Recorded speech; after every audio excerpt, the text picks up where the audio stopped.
안녕하십니까. 로엘 법무법인의 이태우 대표 변호사입니다. 이원하 변호사입니다. 변호사님, 저희 회사에서 사기 사건 최근에 무죄 받은 사건 소개 좀 부탁드리고 싶어요. 이 사건 조금 특이하잖아요. 이게 온라인에서 만난 사람들인데 온라인에서 만난 사람이 이제 최근에 이제 건물을 증여받게 돼가지고 이 건물에 대한 세금을 좀 덜 내기 위해서 합동을 해가지고 서로 공동으로 뭔가 뭐 사업을 벌리고 뭐 이런 내용이에요. 맞습니다. 근데 이제 실제로 그런 사업은 하지도 않았고 네. 뭐 돈만 가져갔다 뭐 이런 내용 아닌가요? 맞습니다. 결과적으로 보면 그런데요. 사기죄가 성립을 하려면 기망행위를 하고 기망행위를 통해서 뭐 재물이나 재산상 이득을 취해야 돼요. 그러면은 우리가 여기서 재물이나 재산상 이득을 취했냐?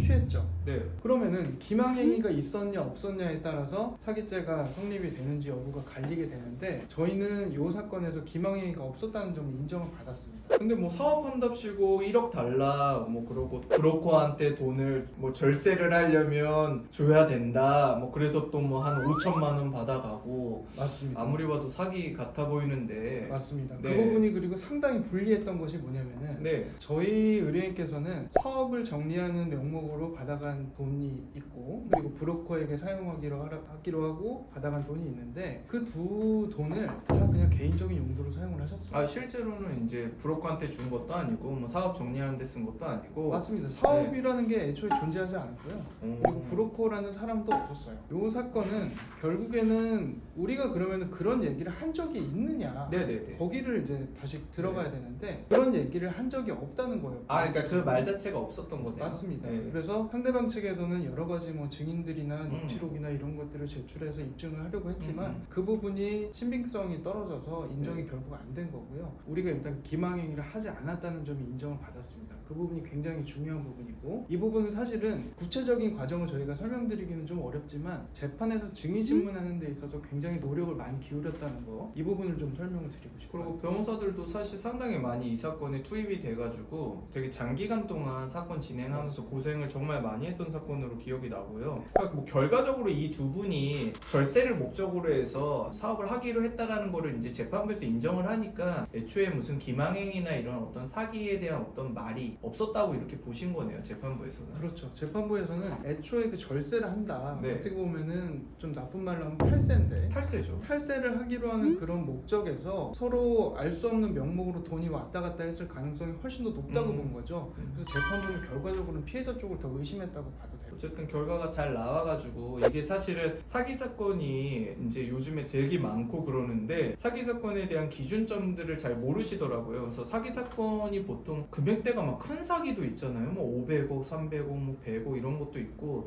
또 작게 잡으면 몇 천만 원 단위도 있고 그러는데 보통 사기 사건이 어느 정도 형량이 나오고 이런 거 말씀해 주실 수 있어요? 통상적으로는 1억에 1년이라고 보고 있는데 그렇다고 20억을 사기하거나 횡령을 한다고 20년이 나오는 건 아니고 구체적인 사정이나 뭐 경위나 피해자의 뭐 재산의 규모나 그리고 실제로 피의자가 피고인이 취득한 재산상 이득의 규모가 어느 정도인지 이런 것들이 전반적으로 고려되고요. 그리고 재판 단계에서는 결정적으로 합의가 됐는지 여부도 고려합니다. 그러니까 합의라는 게 결국에는 뭐 단순하게 뭐 처벌 불원서나 이런 것 그것뿐만 아니라 뭐 실질적인 어떤 경제적인 피해에 대한 게 회복이 되었는지 여부도 되게 중요한 거잖아요. 그렇죠. 그래서 저희는 기준점을 잡고 있는 것이 합의금으로 피해금의 75% 정도 이상은 지급이 돼야 집행유예를 바라볼 수 있는 것으로 실무적으로 판단을 하고 있습니다. 네, 그리고 이제 사실은 1억까지는 아닌데요. 3천에서 한 5천만 원 정도 있는 그런 피해 사건들도 사실은 구속이 되는 경우들도 있습니다. 실제로는 뭐 제가 했던 사건들 중에서도 이 사람이 이제 뭐 강사였는데 실제로는 이제 유부남이고 그랬는데 뭐 총각 행세를 했나 뭐 약간 그런 식 또는 뭐 이혼을 하겠다고 얘기를 했나 해가지고 이제 애정 사기라고 하죠, 이런 거를.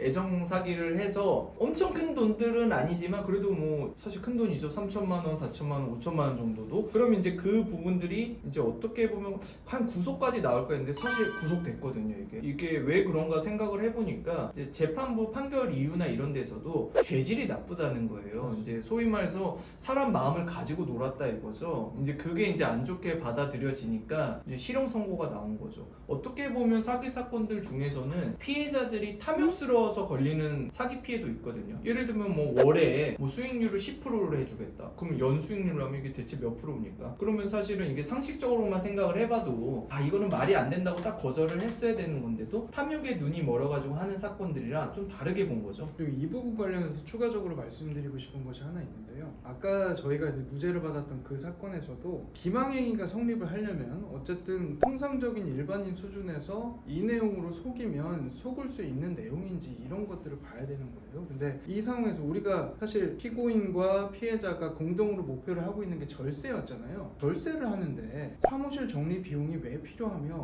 브로커 비용이 왜 필요한지 이런 것들에 대해서는 납득할 만한 설명이 하나도 안 되고 있거든요. 그러니까 그런 말을 해서 기망을 했을 가능성이 떨어진다 이렇게 본 거죠. 그러니까 결국은 기망 행위를 하는 걸로 그치면 안 되고 기망을 해서 상대방이 정말 착오에 빠져서 재산상 처분 행위를 해야지 그게 사기죄의 본질인데 사실상 뭐 착오하고 말 것도 없다라는 거죠. 지금 맞습니다. 같은 경우는. 네. 네.